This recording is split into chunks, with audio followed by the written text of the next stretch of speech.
Hello again, magical creatures, and welcome to the beautiful forest. It's autumn, and so everything is shifting, everything is changing. I really wanted to come out here and just show you how beautiful it is before everything becomes white. So I'm gonna go try and find like this beautiful, these maple leaves that are absolutely just stunning. They're golden and it's just beautiful.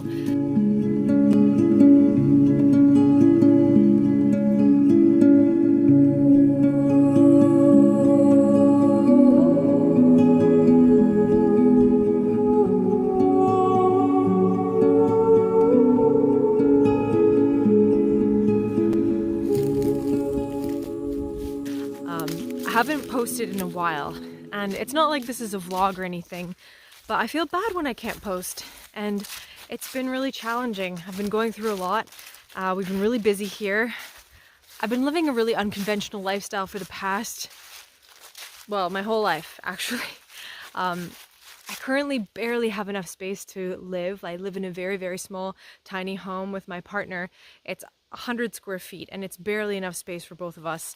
And so we don't have any room to store anything. So we have to build this shed, and it's just, there's a lot happening before the winter sets in. So not to mention all of the mental processes that are going on when you're, dealing with traumas or you're dealing with, physical injuries. There's always something, right? And so it's really been hard to shift my mindset from an energy of stress and anxiety and lack to an energy of feeling abundant. But when I come out here into the woods and I just see this space, like this beautiful, I call it the yellow brick road. When I see this, I just feel like so blessed, so abundant. And oh, look at that. Follow the yellow brick road, follow the yellow brick road, follow, follow, follow, follow. I just feel so blessed, and I know that not everyone is going to get the chance to get to live in such a beautiful space.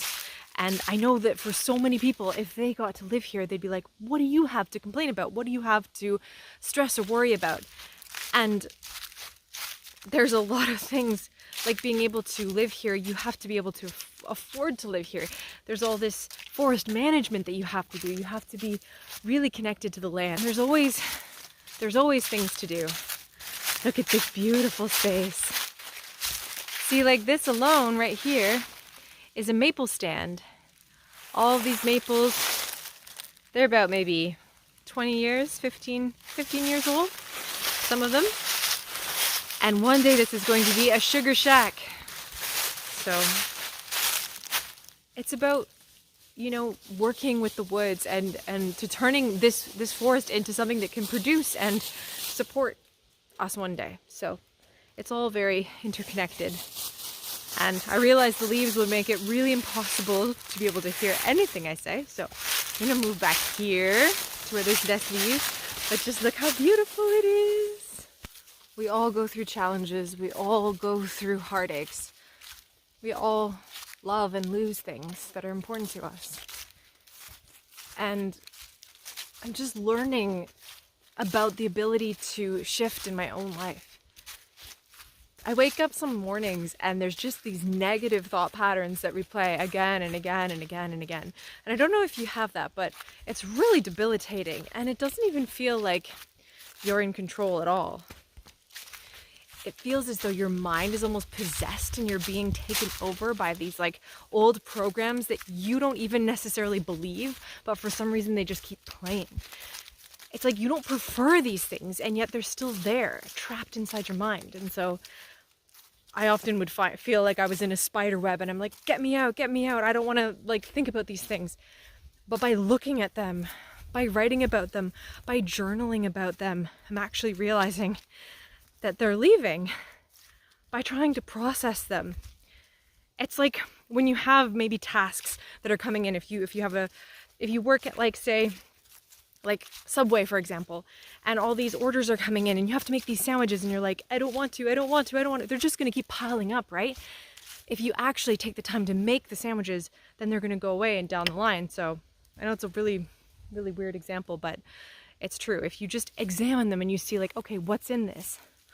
What's in this particular thought form that makes me feel like I have to cling to it. Like, why is this a part of my identity that I'm so desperate to cling onto, but I hate it?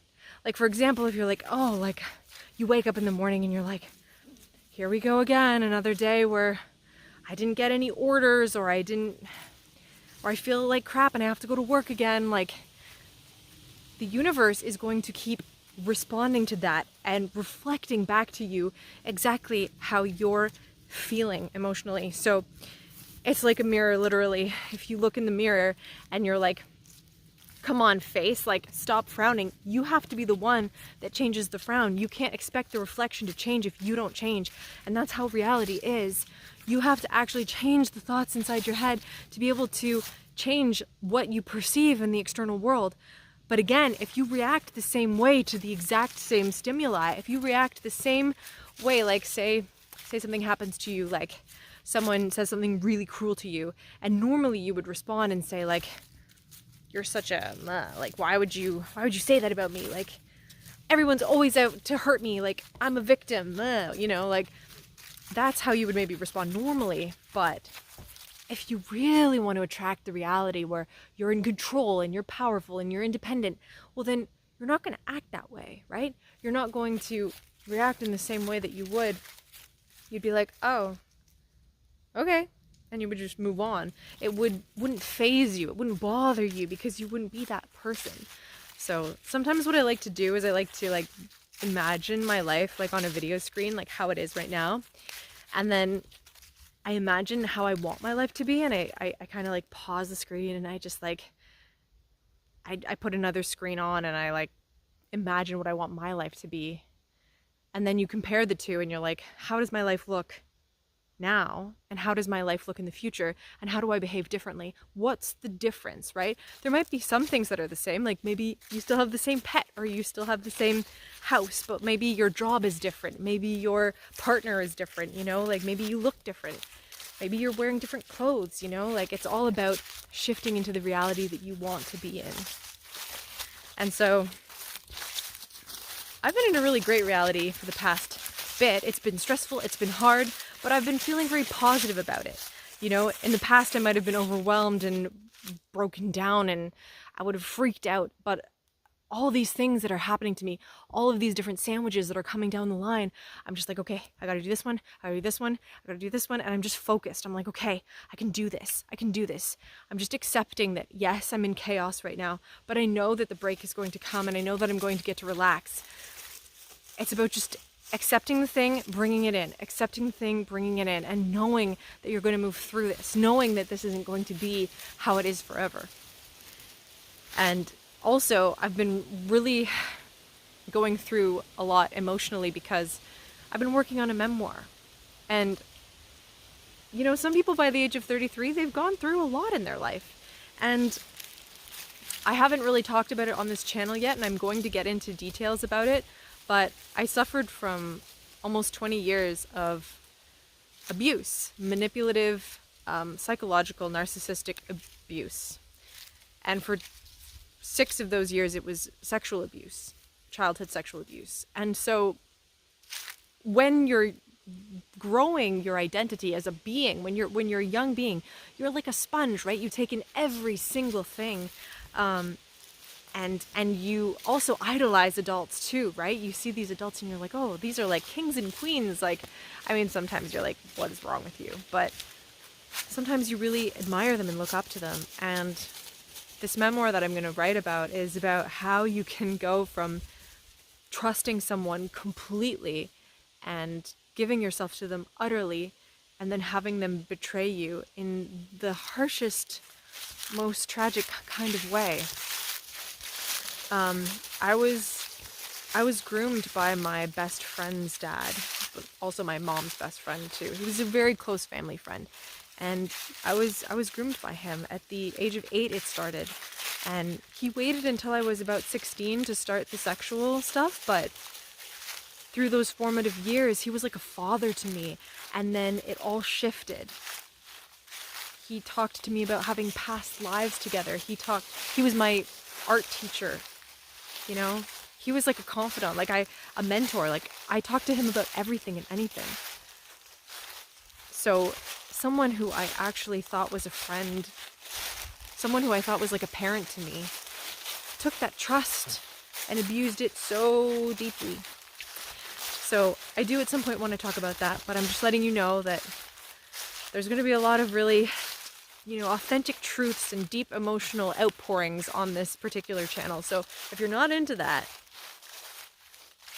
don't. You know what? Maybe you've got to hear what I have to say. I'm not just going to be like, oh, my trauma, I was a victim. No. Sure, people can say I was a victim, but I believe that even I played a part to play, I had a role to play in it. And I'm not saying that it was right in any way. Like, what I mean to say is that life isn't fair.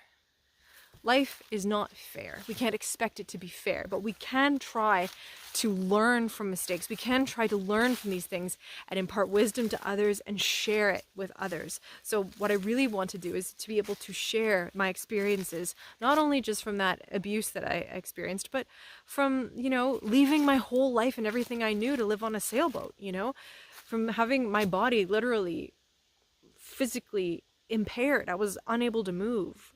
So, going through these different things really kind of forces you to appreciate the littlest things in life, just like breathing air and looking out at these colorful leaves and just whatever it is, right? So I really, really, whoever you are, I really, really, really just want to impart these words, just try and focus on something positive in your life, because I guarantee you it will help you shift. I guarantee you. But you can't expect it. You can't be like, well, now I changed my thought. Why is reality still looking the same? That's the ticket. Reality will mirror back to you that particular experience, and you have to show reality, hey, I have changed. You are the one that has to react differently to it.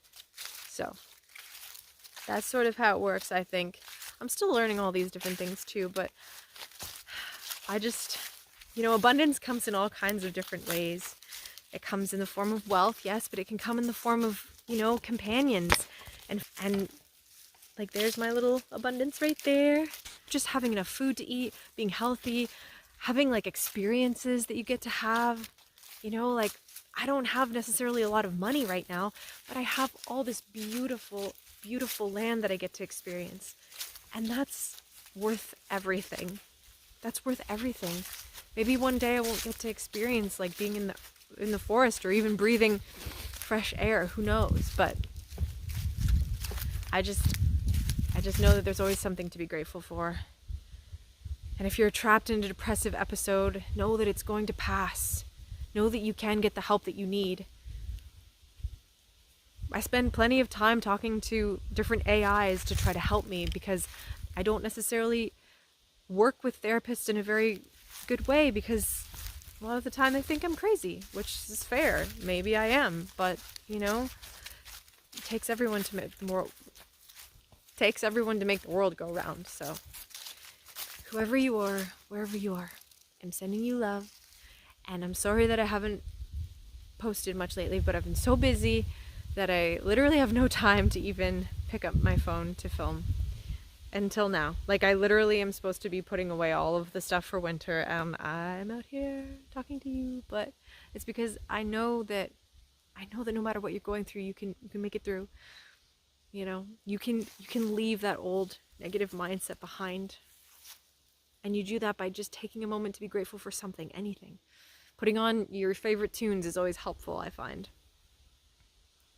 And shifting it like a channel.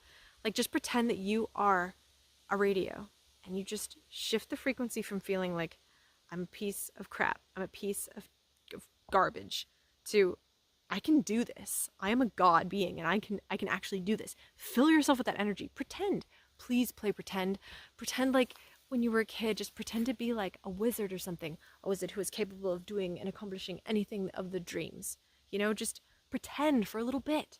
That really helps to shift your reality. So I know this is random, and I know that I'm just rambling, but that's okay. It's authentic, I think. I think it is. I could be a simulation too. Also, if you like any of my jewelry that I wear, I have an Etsy shop, which I'll link below.